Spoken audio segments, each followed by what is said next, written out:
fight's going on for yeah. Despite a federal judge's order, the Rowan County clerk is still denying marriage licenses. What's next in this legal battle? How an ongoing animal cruelty case in Boyle County could lead to changes in the county's dog ordinance. WKYT investigates how state transportation leaders are looking for a long-term solution to fix broken roads around the state. Tracking, alerting, protecting. This is WKYT News at 6. Good evening. A federal judge ordered her to issue marriage licenses, but tonight the office of Rowan County Clerk Kim Davis still will not do it. Davis wasn't even in her office this morning. The deputy county clerk denied several same-sex couples when they showed up for a marriage license. Davis has filed an appeal against the judge's order. The couple say they'll keep fighting in court. Garrett Weimer has the latest in our top story at 6. They lined the street outside the courthouse with signs supporting the couples who came here. But those couples, all of them, left empty-handed. These people are cruel, and this is wrong. And that's how it is. That is how it is. And that's the bottom line. She's wrong, and these people are cruel to do this to us. And that's how I feel. Several other couples came later, even from different counties, all with the same result. Even though I'm not a citizen of Rowan County, we're both still citizens of Kentucky, and that still makes us mad that just an hour away from our hometown, people who have paid taxes and lived here their whole life are still being denied the right that every other citizen here has. Davis's attorneys had filed a request to stay the injunction requiring the clerk to issue the licenses.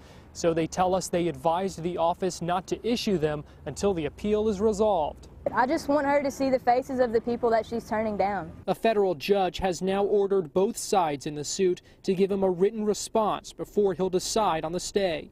We're not walking away. This fight's going on for yeah. Many of the couples say it's not their first time trying to get a license, and it won't be their last. If nothing comes of this, at least I hope that other people understand that this is wrong. It's just wrong. In Rowan County, Garrett Weimer, WKYT. Judge David Bunning gave the plaintiffs until Friday to file their response. Davis's attorneys have until Monday to respond before the judge will review the request. Tonight, we're tracking the investigation into what police call a shooting and a stabbing at a Clay County home. It happened this afternoon in the Big Creek community. The Clay County Sheriff's Office says a woman stabbed a man, then he shot her. Moments ago, police say the woman died from her injuries. Police are trying to figure out what led up to all of this. He's facing charges in 2 counties related to his dogs. Police say that some of Christopher Pope's dogs attacked a woman in Lincoln County, and in Boyle County, police say he kept other dogs in horrible conditions. He's faced animal cruelty charges before in Boyle County. Investigators say the dogs involved in the attack had been seized but later released back to him. As Sam Smith tells us new at 6, this case could lead to changes in Boyle County's dog ordinance. I spoke with Judge Executive Harold McKinney earlier today. He says it's still early in the process, but the county is considering strengthening the dog ordinance. Lots of things to consider. I'm sure there are things to consider that haven't crossed this desk yet. Judge Executive McKinney says interest in revising the county's ordinance peaked following the case with Chris Pope and his dogs. The county will seek input from the Humane Society, Animal Control, and other communities. We intend to get a lot of input from those folks and come up with an ordinance that we think is fair and one that is enforceable and one that's in the best interest of everybody. While they don't know what the changes will be at this early stage, the county is determined to respond to poor pet owner behavior. You don't have an animal problem, you have an animal owner problem. That's the issue you have, and we got to understand that. It's not the animal that's the issue, it's the owner that's the issue. Because it's so early in the process, there's no timetable for when any changes will take place. In Boyle County, Sam Smith, WKYT. The judge executive says Boyle County leaders will work with Danville leaders to develop a consistent new ordinance. Tonight, a Kentucky woman with ties to Lexington has been added to the Tennessee Bureau of Investigation's top 10 most wanted list. Investigators say 41-year-old Crystal Bradshaw faces kidnapping and sex trafficking charges. Police say she coerced a 15-year-old girl into prostitution. They say a man paid Bradshaw $700 to have sex with the girl, who was later found in Montgomery County, Tennessee. Investigators believe Bradshaw is driving a white 2008 Ford Fusion. A $1,000 reward has been offered for information leading to her arrest. It's the second time in the past week a Kentucky native was on a Tennessee Most Wanted list. Friday, police arrested Benjamin Brewer in Lexington after a Tennessee grand jury indicted him for vehicular homicide. Police say the Laurel County man caused a crash in June that killed 6 people in Chattanooga. Brewer has an extradition hearing in Lexington next Wednesday.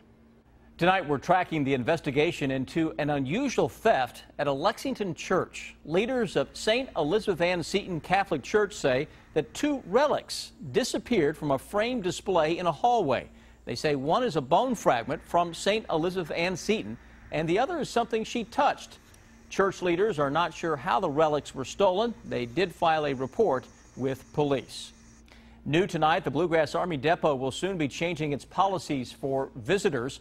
Leaders of the Madison County facility say that starting October 1st, all non-federal, unescorted visitors 17 and older will have to undergo a federal background check before they can go into the depot. Once approved, most visitors will be granted a 1-year pass. They say this will help keep out anyone who has outstanding warrants or prior convictions. We're still enjoying some great weather across the Bluegrass tonight with sunshine and cooler than normal temperatures. Meteorologist Jim Caldwell has an early look at the forecast. Jim, it looks good. It has been super nice here recently, and even as we head into a period that might include a few showers and thunder showers, we're still cruising along with these nice temperatures.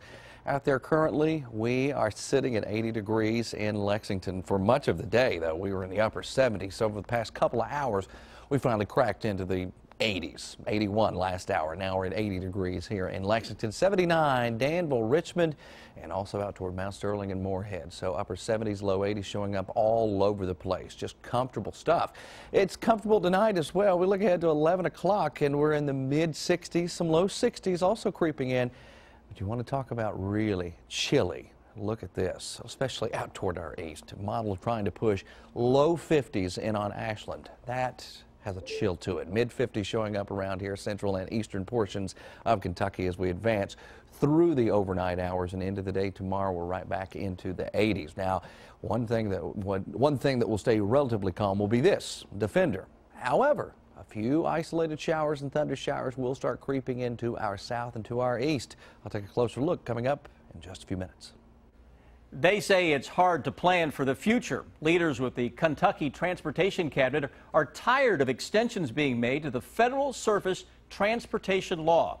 Every time you fill up at the gas pump, part of the money goes to that fund. But there's uncertainty about how long that fund will last, and that could impact drivers. Miranda Combs investigates broken roads.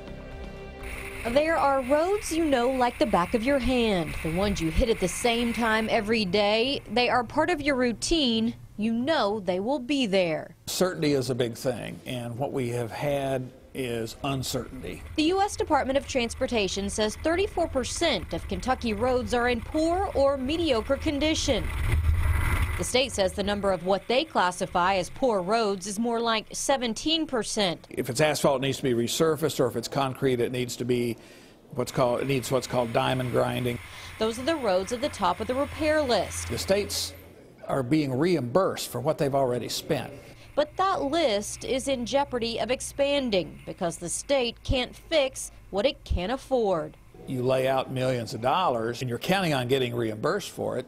If the reimbursements get disrupted, which has happened, then that really can put a state in a bind. Kentucky Transportation spokesperson Chuck Wolf says money you pay at the pump, 18.4 cents per gallon for gasoline, goes to the federal motor fuels tax. It's been that way for 22 years. The Congress has lurched from one short-term authorization to another, or extension, of the whole federal surface transportation system. And that's where the instability comes in. What has happened time and time and time again is that rather than reauthorizing a whole new program, they've just extended the program maybe just for a few months at a time, which really plays havoc with the states as far as their planning and what they can count on. And another short-term extension was just put in place this month. Congress pushed the issue down the road another 3 months. Wolf says without a long-term fix, there's always a fear on the state level that the federal tax could expire. That would be disastrous for the transportation system that we all rely on. That tax alone makes up a large portion, a third of the state's total road construction program. Any disruption of that has a kind of almost a seismic effect through the rest of the budget. Right now, Wolf says road projects haven't been delayed, but with the current climate, it's being actively considered. You know, a year ago we were on pins and needles we were right where we are now. We were on pins and needles about whether Congress would get something passed. Wolf says there is currently active consideration to delaying some resurfacing projects in the state as well as other construction projects. However, none of those projects have been identified yet. Arkansas recently pulled $350 million worth of projects due to uncertainty about federal funding. Miranda Combs, WKYT. This latest extension of the federal surface transportation law will last until October 31st. New tonight, you can now help children fight cancer when you file your taxes. This afternoon, Governor Steve Beshear signed Senate Bill 82 into law during a ceremony at the University of Kentucky. It creates a check-the-box option on state tax forms, which allow you to designate money from your tax refund to be used for pediatric cancer research. So we've been able to make great progress through research in pediatric oncology, such that now 4 out of 5 newly diagnosed patients with childhood cancer can be long-term survivors. The money from the tax refunds will be put into a newly created Pediatric Cancer Trust Fund. The Cabinet for Health and Family Services will oversee it. Part of Lexington's East End neighborhood will be undergoing some major changes in the coming years. Today, crews began demolishing a block of buildings at the intersection of Midland Avenue and East 3rd Street. Plans call for a mixed-use development there with 3- to 4-story buildings. Organizers say that space could be for both retail and affordable housing. We've been working for over 10 years to begin to assemble property, and we've been working with the neighborhood to see what they would like to have as part of a revitalized neighborhood, and today kicks it off. Organizers say the project will cost about $30 million. It's expected to be finished by 2018.